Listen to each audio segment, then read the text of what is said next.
is Upbeat with beatboxer, musician, speaker, and show host, Parker Kane.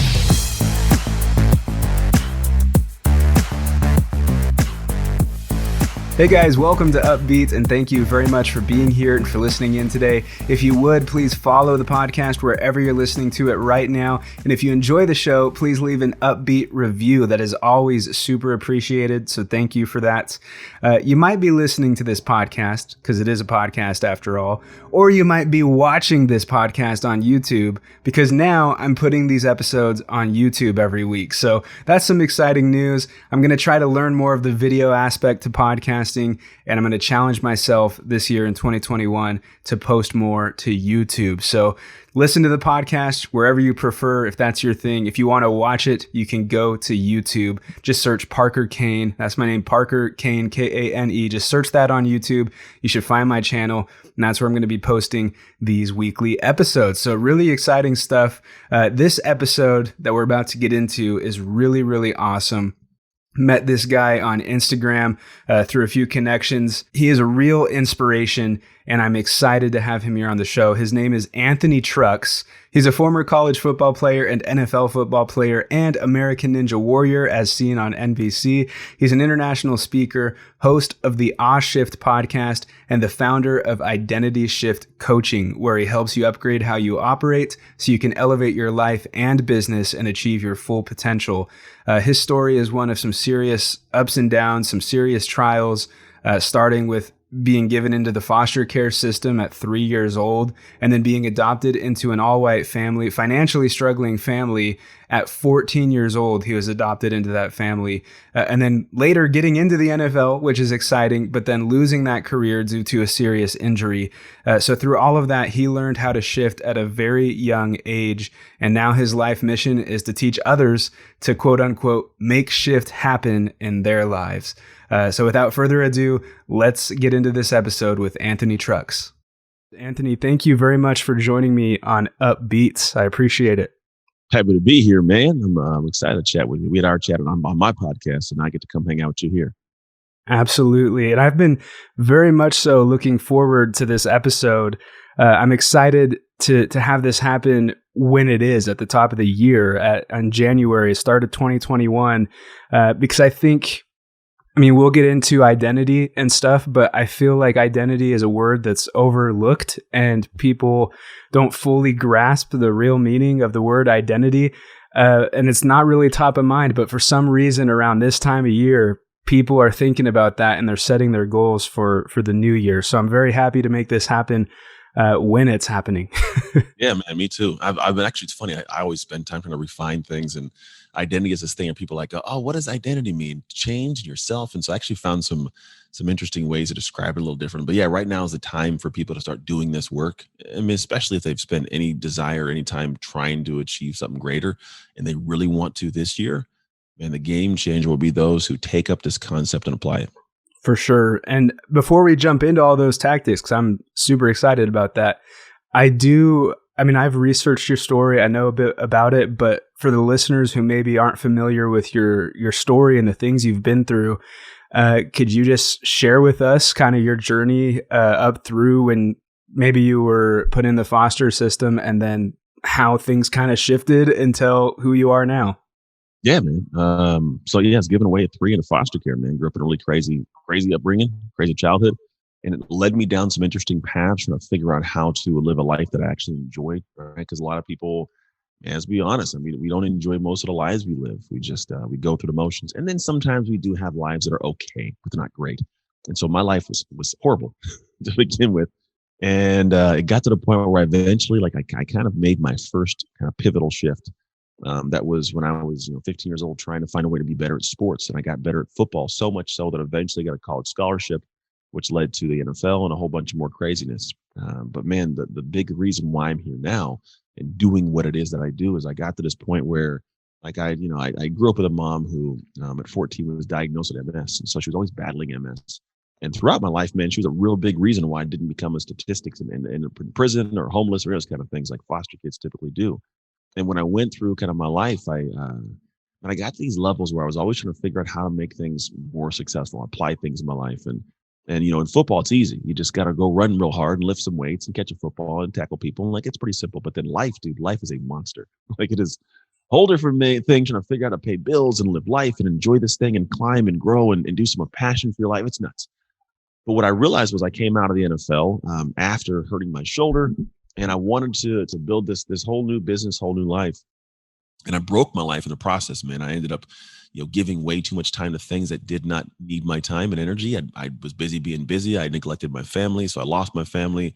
Business was always struggling. I was out of shape. Football was gone. Like it all just kind of went downhill. And I did what everybody does, right? I bought the books, I bought the programs, bought the courses. And I did all this stuff. I was trying to join masterminds and memberships and all these things to get the success I wanted. And the more I put out, the less I got. Just what it was. I would put more money out, literally in my bank account. You'd see more money going out than any money coming in. It just wasn't working.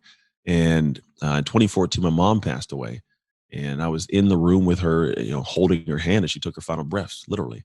And about an hour earlier, I'd had some time with her alone to kind of just make my peace, and I'd given her two promises. At this point, I was divorced. I was out of shape. My business wasn't very good. I wasn't happy inside. My promise to her was, Mom, I'm going to figure out how to make this thing great again. Like, I'm going to do that because you are the big catalyst, like of why I'm even here in the first place. And two, when I do, the best thing and most respectful thing I can do is to carry your message on by doing the same for other people. And that was kind of like this promise that sat on me. And when my mom passed away and I went into my life, I was like, I got to figure this thing out.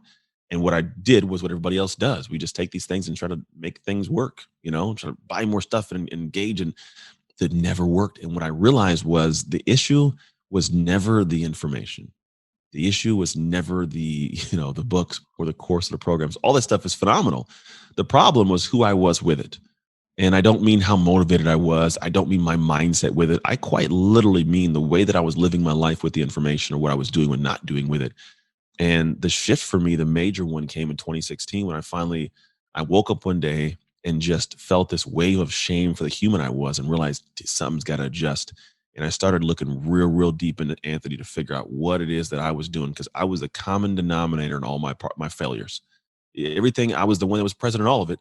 And the moment that I kind of got that, I was like, all right, I got to work on something. I started looking like successful people, because we all do that. Who's successful? How can I do what they're doing?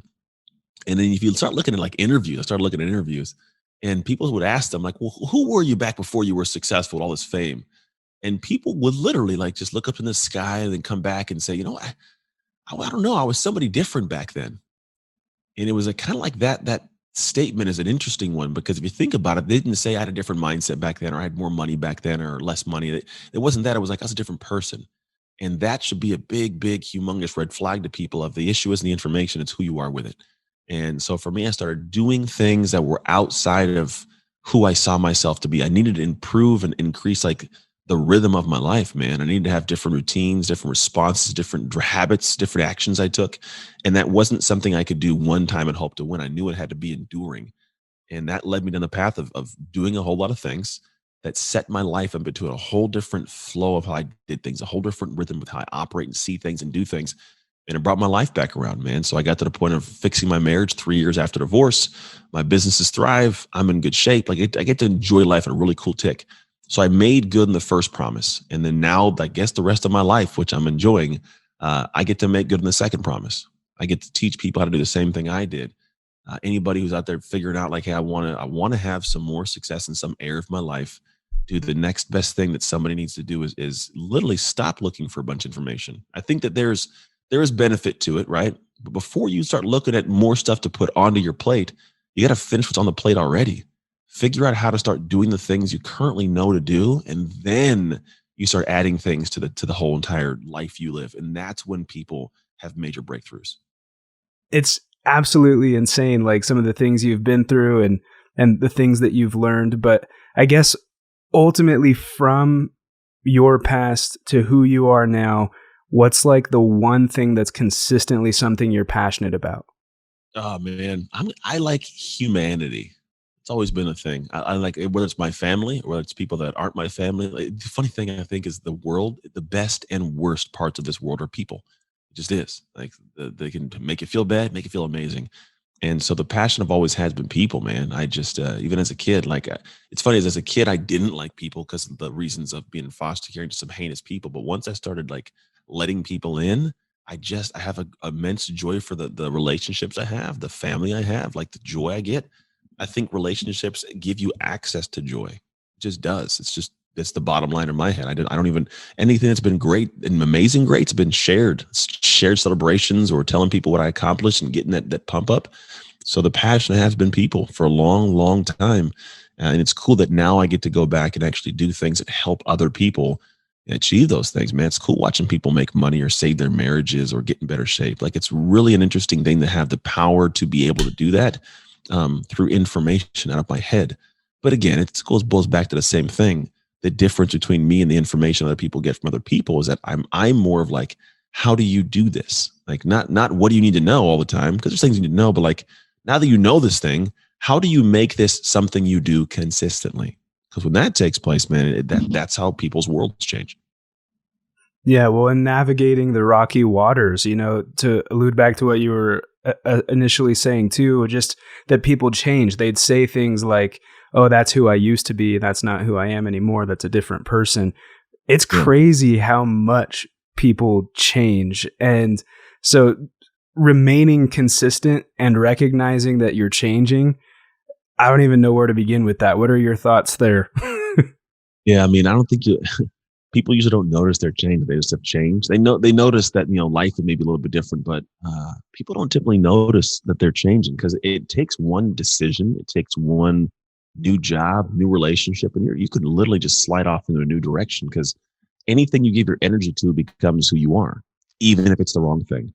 And so for a lot of people, they don't quite grasp that's going on, and they just are being somebody every day. It's very haphazard, like a leaf in the wind.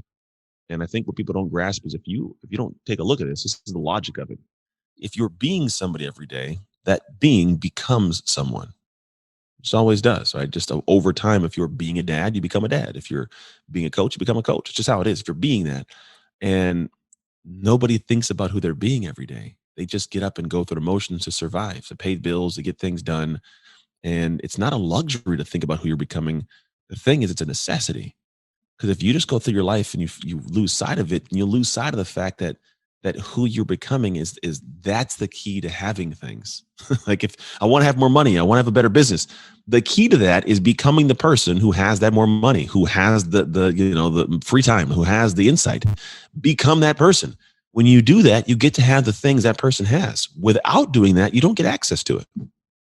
I got to say this too. You have a really cool quiz up on your website, and I want to make sure that I get that out there to the listeners. What's the best link, I guess, that they could go to access that quiz? Yeah, if you go to www.slowergo.co, it'll take you to the quiz. Awesome. So I took that quiz, and I'm just curious to know what your identity types are, but then share with you what mine are. I got doer. That's the one that I got. However, when I read through it, I saw dabbler, and I was like, I kind of feel more like a dabbler. So one, what are your identity types? And two, is it possible to kind of have a mix of identity types? Well, yeah. So there's different levels of doer. That's what most people lose sight of. The doer has like 5 different tiers, because there's a lot of doers. There's some people that don't get shut down, that they're not defenders, and then they're not just dreamers. They do some things, but the speed at which they do it determines what the actual success they'll have is. So everybody's going to have some levels or moments of being a dabbler. I'll try something, not a level, I'll try something else. That's sampling life. Totally get that. But if you came off as a doer, what you might find is you might be a doer as a walker, rider, driver, pilot, or astronaut. And if you can figure out which of those ones you are, that'll give you more clarity as to what you need to work on. I would like to say I'm a doer pilot. I'm not an astronaut. An astronaut is like your Elon Musk's, your The Rock, these different people. That's different tiers. Those humans see the world in a vastly different expanse. But I believe that I'm a pilot. I do invest in information. I get a chance to see kind of a little bit higher, and I remove roadblocks by making bigger investments. Because if you think about it, if you're like a walker, you're essentially a person who's a doer, but you're all self-powered. You're doing it on your own, and it takes you forever to get anywhere. If you ride, still self-powered, which is maybe like you bought a book. Maybe you didn't buy a book. Maybe you just read a little article, or you Googled something, but you don't want to invest. It's just cheap. It's simple. Like, I'm going to read this thing and I'm going to ride my bike there. Self-powered, you can get there. Takes a little more energy than necessary. Or you get in a car car is a great resource. Like, this means you made a little bit of an investment. You spend some time to get your driver's license or buy a car, but that investment there is essentially saying like, look, I made this investment, which may be like I bought a book, I went to a seminar, I invested a little bit. So I'm not only self-powered, I'm getting insight from other people, but there's still roadblocks, there's still detours, still takes time to get there. But a pilot, man, that's a person who says, look, I'm going to make a greater investment. I'm going to spend a greater investment of time and money, and I'm going to get above it all. I'm going to hire a coach. I'm going to join an actual coaching program with somebody that'll give me the insights that I actually need to elevate above all of it, so I don't get stuck at roadblocks to the straight shot to where I want to get to. And so if all those people are going from like, California to Florida, obviously what you are in is going to get you there faster. The astronauts, while you're looking there saying, I want to go to Florida, they're saying, oh, it's okay, I'm going to the UK. I'm taking off to Australia. I'm seeing something down here in Malaysia that you don't even know about. Different level of sight. Got it. Okay. Well, now that you go through those, I feel a little bit more like a pilot as well. Another thing that came to mind as you were sharing that is just like the ability to know when something's not necessarily in your core or your expertise. I feel like I'm a one man show most of the time. However, when it comes to like building a website or something, I'm like, no, like I gotta hire out for help for that because I can't do it by myself. But I like it, yeah, for sure. But yeah, investing in coaches, investing in gear, that kind of stuff makes a ton of sense to me. But man, what other ones were there other than doer and dabbler? I don't know if we touched on those. Dabbler is someone that essentially is like the shiny object syndrome. I try something, and then the moment that it's difficult, like I'll tackle an opportunity. The moment that it gets hard, I shut down. And people, they dabble in stuff in life, and they'll dabble their entire life because they don't realize they're a dabbler. And they get excited about an opportunity, it goes bad or doesn't work out perfectly as planned. They step to the next one, Then you have the person that's a defender. They've had success, but they're leery about taking opportunity. They'll tackle anything that comes as a problem because if it stands to attack their success, they'll fight it tooth and nail. However, they don't expose themselves to new opportunities out of fear that they may lose face or something will go wrong. And so he's like the undefeated boxer who's like, I don't want to take any more fights unless I know I'm going to win. So I'm not taking the opportunity to go on that title fight or to keep going out there and doing my thing because I don't want to lose. Then you have the dreamer, someone who doesn't do well with opportunity, is deathly afraid of opposition. And so what they do is they dream all day long. A lot of things they dream of, but never end up becoming a doer or a dabbler or even a defender, right? They just sit there in dreamland for a lot of years, broke on the couch, unhappy. So if you're someone who has a lot of passions and you really want to make sure that you're on the right path, what are some things you can do to make sure that you're going the right direction, you're honing in on the right thing and not the wrong thing? And what are maybe some pros and cons or consequences for pursuing the wrong thing for a long time? Oh man, we know what those consequences are. Those are like your life is not what you want it to be. You get to the back end of all your effort and all your investment, and you're still broken inside. You're like, man, what's going on? Like I took all this time, and it's because you did the wrong work. And I think for the majority of people who are successful, they figured out what the right work was. And they did it, even if it didn't feel good or it was scary, they just did that right work. And the right work, it shows up with pain, man. It always does. The right work is the stuff that will challenge you, that will make you feel uncomfortable, that will be really difficult to do, but it's the right work. And if it was easy, you'd already have the thing you wanted, right? And the fact of the matter is most people want to find the thing that feels comfortable and feels easy. And don't get me wrong, psychologically, there is some science behind habits and how doing the easy stuff will make things come to fruition. It'll make it much easier. And that's all good and well. There are ways to structure that around. But there are a lot of people who they just need to get on the damn horse and ride it, man. Stop thinking about every specific process to outwit the devil. Just go to work, And it's those people that end up trudging through and they achieve the success they want. And it's because they spent some time going through the process of seeing what they got to work on and then doing the work and then staying successful. The crazy part is every single person who's ever been successful in the world, they've all made a shift that we're talking about. Every person, that yourself included, when you started, like you went from a point of like, I'm just a guy doing my thing to now I'm in this damn McDonald's and everybody knows me. There's a shift to who you are, your core. There's a shift to what you believe is possible. It's just a transition. And not enough people have that. Not enough people put that into fruition intentionally. It's usually just a reactive situation, but you can intentionally, proactively go out there and make whatever shift you want. You just have to understand that it's going to happen at the edge of your comfort zone. It's going to happen from you doing different stuff. And it's usually going to happen from a different rhythm you install in your life, a different identity you choose to upgrade into. And let's talk adversity too. You're someone, I mean, everyone goes through adversity, but your story is really kind of intense, and there's a lot of ups and downs. And so you're someone who's had this experience just getting punched in the face by adversity and then somehow making it through, and not only making it through, but making it through as a better person. Because when I think of someone who's been through what you've been through, I think you have like every excuse in the book to just not be at the top of your game like you are right now. And so what are some things that you've done to power through that, face adversity head on, and come out a better person? It's a couple things. One is I have a really specific way that I choose to live my life with the people in it. And so I am always making sure that I'm not sacrificing the wrong things to get something that I want. So I don't sacrifice my family. I don't sacrifice my health. I don't sacrifice my anything that needs to, that should be that not sacrificed, right? I do, however, sacrifice like my pride if I need to, my ego when it needs to be done, and it leads me into places where I can have a lot more get accomplished, right? And for me personally, man, I'm always spending time trying to figure out what are the things that I got to do, not what are the things that look good or somebody said to do, but I am always in touch with Anthony. I know who I am. Like it's a very interesting thing, but a very confident thing that I have. Like I know who I am. I know what I like. I know why I like it. And I'll take insight in from respected sources if necessary. But for the most part, like I feel pretty good about who I am and where I'm going. However, I do know that every time I set a new goal, my immediate thing is I need to go and dig in a little bit deeper and find out what is the reason I don't have that yet. Like, why do I not have that success yet? What am I not doing there? And it's not for me to like to beat myself up, but it's to get really, really clear on the fact of like, if I was the person to have the success I want, the goal I want, I'd already have it. So I know that inherently I'm not that guy. Let me figure out what that guy needs to be. What does he need? What does he? How does he have to operate on a daily basis? What's that new rhythm he has to settle into? And was that, I guess, a big part of how you approached sports too, and like being in college football and NFL football? I think back then, no. I think for me back then, I was just trying to just play my sports. I didn't have an idea of like what it would be I had to do. You're always yelled at like lift weights, run, do this. It was all structured.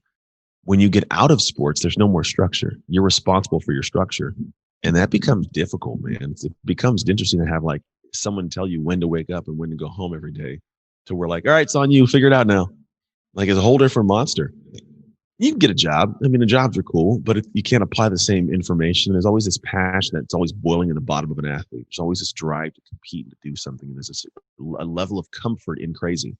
And yeah, man. So football was always something that was just there. It wasn't an intentional push. It was just always easy to do. But now outside of it, it's much harder because I have to make the structure. I'm making all the game plan by myself. I have no assistant coaches and teammates to run stuff. It's just solo. It's Anthony, And whenever you get to the point of like looking at what life is, it is very, similar to sports in terms of how I compete and push and do things. But it's all stuff that I think I learned from football more than I used in football. We could talk about that too, just like what happened to end your NFL career and why you aren't in football. What injury happened? What was that process like? What went through your head, and how did you get over that? It was a conspiracy and aliens. No, I'm just kidding. It was, well, I mean, what got me out, I tore my shoulder. It was it. NFL stands for not for long. You get in, you get hurt, you get out. And that was the journey, man. It wasn't something that was intentional, but I got to a point where I hurt myself. And then I realized that there were some things that I make choices on in terms of what the next stages of my life look like. And I could have easily, kept fighting to stay in the league. I could have. But then in doing so, I would have put my family at risk from an injury I had and like, the possibility of me having to pay for it and not the team.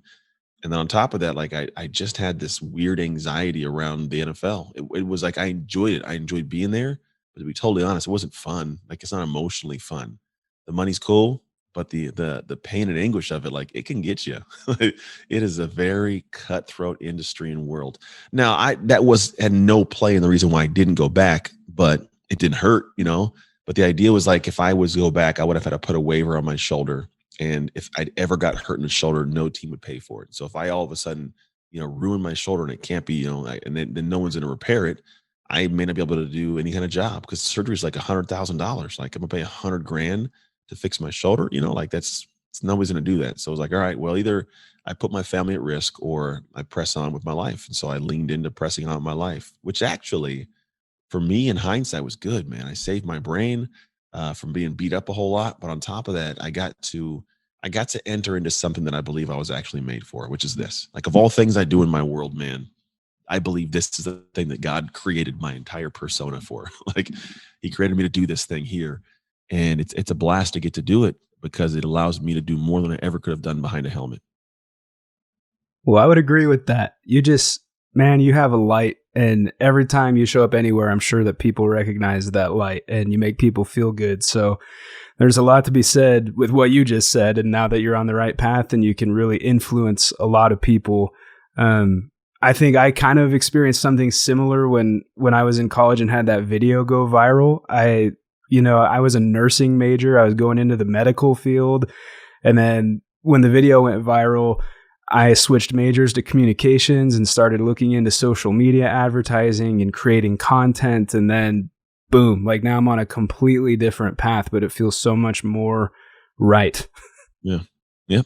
That's how it goes, man. That life presents itself to you.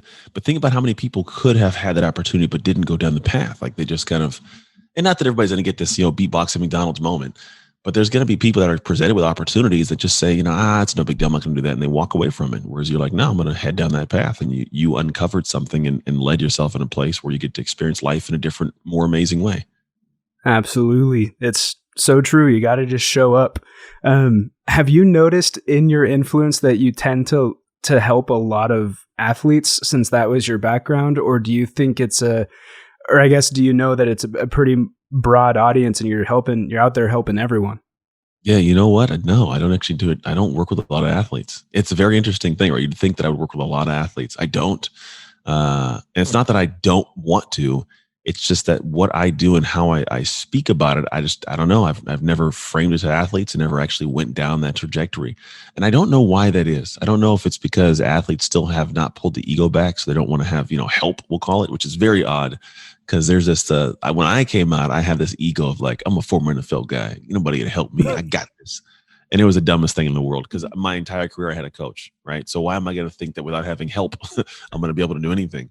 And the people who, in fact, do become most of my clients are the ones who have a goal, have an aspiration, but they've spent some time pulling the ego back at least to actually realize they need some help. And then they open the door to let me come in and help them. Yeah, that just reminds me of some previous conversations I've had with some guests on the show. You might know Daryl Stinson. He's someone who's been on the show.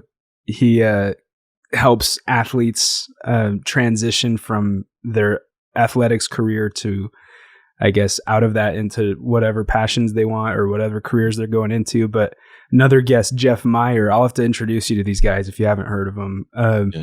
He is a mindset coach, and he goes into different sports teams and helps the team function better by just helping them understand their brains and their hearts and how they connect with each other. But he has the same complaints that you said about it. It's very hard to reach their core because of the ego and I've got this and you don't know the real me kind of attitude. So, man, it seems cool though that you've got these clients who have already peeled that back and they're open and receptive to whatever. Because I'd imagine there's got to be some sort of spiritual element to this and like real, like hard truth too. There's some definitely. I mean, the thing is, it's there and people know it is. This comes out of the same stuff. There is some spirituality. I'm a man of faith and I believe that there are, there's a spiritual base to us all. But if someone doesn't believe in this stuff, it can't be used. And then if they do, it's like, how do you get through to it? And then at the same time, it's like, once somebody finally like sees somebody else having success in doing something, there's two ways that people actually pursue the next stages. And one's helpful, one's not. One is, hey, I do need to work on this. I see that this can help me. I am not doing well right now. They pull the ego back and actually open up and roll. The other part of it, which most people do, and this is the wrong way to do it, is they essentially go in and say, that's crazy. They demean it, they demonize it, they lower it so they can get down to their level and they don't have to feel bad about it. They don't do any work now. And so many people choose the latter. They choose to demonize, diminish, judge something in a negative way. So they don't have to open up the mind to the opportunity that's there or the possibility them to have to feel bad to work on something. And so whether it's athletes or non-athletes, this is a reality for everybody. It's far too many people look at things and they create immediate like excuses or judgments or statements that keep them tucked in that small space of the life they're living. I guess to the listeners who are listening into this episode and they've just created their New Year's resolutions, they want to hit 2021 off right and make this the best year ever. What are some of your, I guess, very beginning level or just initial first steps advice to them to make sure they hone in their identity and can really accomplish what they want to? I think this year, the thing that I tell people all the time is you need to stop going big. I think too many people are trying to go big, and big is what I mean, like big, go hard. I'm gonna go crazy, and it's like cool. All right, cool. You do that, and guess what? You're gonna be burned out, man. You shoot your load, you'll be done. And what I tell people is, and again, this goes back to the same rhythm thing, man. I just, it's all, if I could sit back and leave one thing for the world, it'd be like, you guys need to find your success rhythm. Whatever you want to have success, and you know, find the rhythm that'll get you there, install it into your life and run it. But I think what happens is too many people go big and they don't go small in a big way. When you go small in a big way, it's a complete game changer for what you'll have come 2021. What I mean by that is find those small things that you can do consistently that'll become part of your rhythm and go big on those. Do them every day, consistently, without fail. And what happens, it becomes this new like way you do things. It becomes second nature. You don't even notice you're doing it anymore. And then all of a sudden, you start having success. And it just picks up and it builds momentum and more momentum and more momentum. There's people that you can hear it. There's people that as simple as getting a Post-it note and writing the one thing that would be the biggest thing they could do that day and get it done, just having a Post-it note and writing it out and doing it every day builds $1 million businesses. Because as you grow, that one thing becomes the bigger thing. But it's that small, consistent thing. It's simple. They just went small in a really big way. But everybody wants to go big and huge and game time, right? So for 2021 or any year, for the rest of your life, I mean, I recommend people, you find out what are the things that if you went small on them in a big way, they'd lead you to the big thing, and then focus on that. Got it. I love that. As you were sharing that, where my mind wandered to was gamers and people who, because in 2020 that was a huge thing. You know, everyone's locked at home, everyone's with the coronavirus and everything, they're at home now. Huge focus on home offices and home studios and things like that. But there are so many streamers, but there's only like a top few that like everybody knows, right? But every single streamer starts off being like, yo, I'm going to be Nick Merckx. Like that's going to be my goal, is to be this really big streamer. And I like what you said. It's more of starting smaller and doing things, going all in on some of the small things, versus starting with, I guess, the dream destination. Yeah, that's it. I mean, well, the thing is, you want to have that dream in there. It's part of it, but then you don't only drive from that, because then what if one day you don't want that thing? What if you're only in love with the destination? Well, if you fell out of love with the destination, well, then the journey dies and you don't go anywhere. So for me, it's like, I want you to fall in love with the day, not just destination. If you fall in love with the day and what you're doing every day, that's the small things. Do that in a big way, dude. And everything turns over. It becomes a complete different rhythm for your life. You're flowing in a different way. You can think about like good music. When there's a good rhythm, man, it's enjoyable. You have fun. Like, oh, look at this music, right? But then some music makes you want to throw up. Like my brother listens to music where like these guys like, oh, they're like screaming with some weird throaty, like that is horrible. It's not even a rhythm. It's just yelling in the microphone, but it's a different rhythm, right? It's not my rhythm. It's not somebody's rhythm. Somebody enjoys it, right? So the idea is like, if you can find out how to get to a rhythm for your life that feels as good as like your favorite song, man, you'll realize that like that is the rhythm that'll help you have success. But it's tied to morning routine. It's tied to the way you operate your schedule, how you dream, how you execute plans, how you plan in the first place, how do you stay consistent, all these little things. But when you can get that running in your life, everything else comes to fruition. It's not even productivity. I mean, you got to balance your joy, your happiness, your relationships, all these things. It's all part of the music of your life, man. It's not just projects and create business. It's everything. And if you can create that and then start to understand how to run that, man, that's where everything becomes this amazing, beautiful thing you get to live every day. Man, you said at least 3 things in there that if I was Brad Lee, I would have hit that drop in bombs button. Yeah, I was on his show too. He dropped it a couple times. It was funny. The favorite quote for what you just said is fall in love with the day and not just the destination. That's really powerful, to really fall in love with your everyday life and how you're living, and not just the destination. Well, Anthony, I've got this segment that I do at the end called the upbeat seats. Are you cool if we just kind of run into those questions real quick? Hell yeah. Anthony, what makes you upbeat? You know what? What makes me upbeat is knowing where my life could have been. So I genuinely have an immediate gratitude of everything in my life at all times because I realize where I really could have been. So I'm like, I'm not there. Cool. So I'm always upbeat, man. Who is your number one influence or inspiration? Genuinely, it's Anthony in like 5 years. It's his future Anthony. You know why? Because he's the only guy who I'll understand. I don't even understand anybody else's brain. I don't get my wife, and I've known her for 20 years now. But I know me, and I know my brain. And so if I can get to the point of asking this guy later on, like, "Hey, man, was I a good guy? Did you appreciate me?" Right? If he can say yes, I've done a good thing. So I'm aspiring to be a guy that future me will like.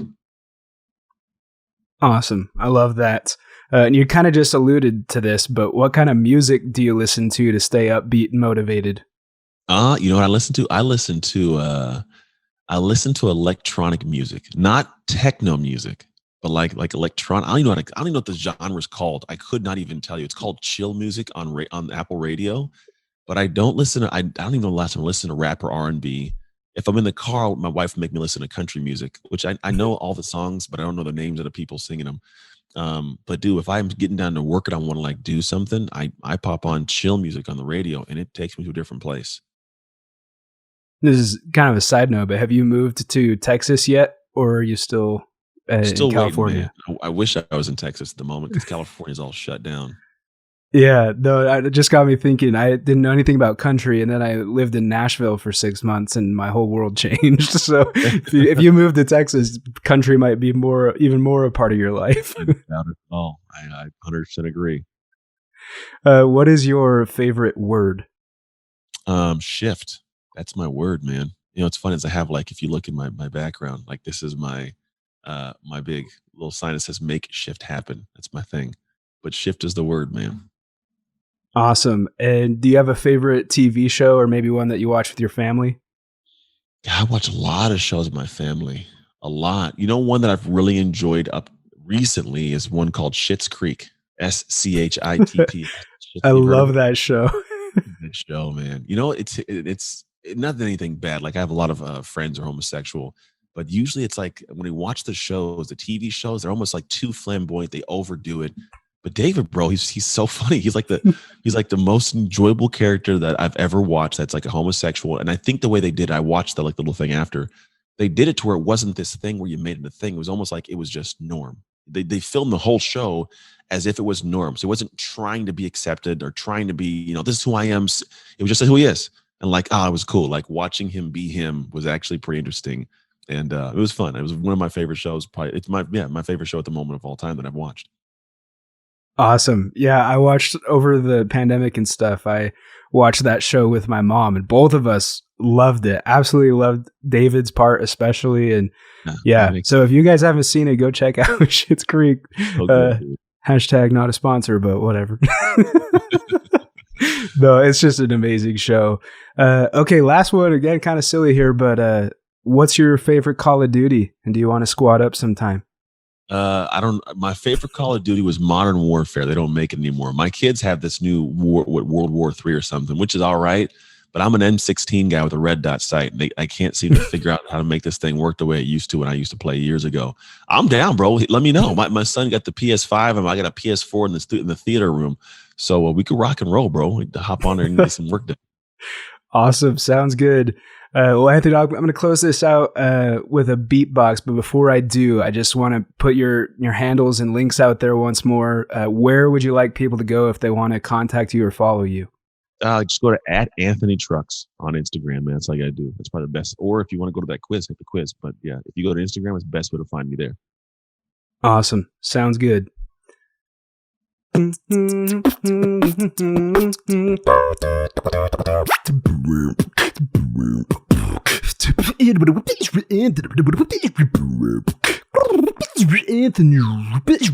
Trucks.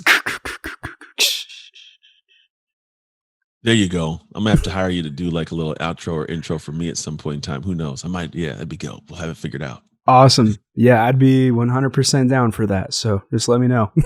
Sure, I'm not even kidding right now. I'm actually in my head. I'm like, that'd be pretty cool. No one does that. Yeah. Yeah. Well, thanks again, Anthony, for being on Upbeats. I appreciate it. No problem. And thank you for having me. So there you have it, my interview with Anthony Trucks. We'd love to connect with you. You can find me at my website, parkerkane.co, parkerkane.co, and Anthony on Instagram at Anthony Trucks. We'd both love to hear from you. Guys, if you enjoyed this episode or got value from the episode, please, if you're watching on YouTube, hit the subscribe button. That's going to be a new thing to say from now on. But if you're listening, follow the podcast, share it with a friend, leave an upbeat review. All of that is greatly appreciated, guys. You're the best. I'll see you next week. This is Upbeat with beatboxer, musician, speaker, and show host, Parker K. Subscribe at parkerk.co.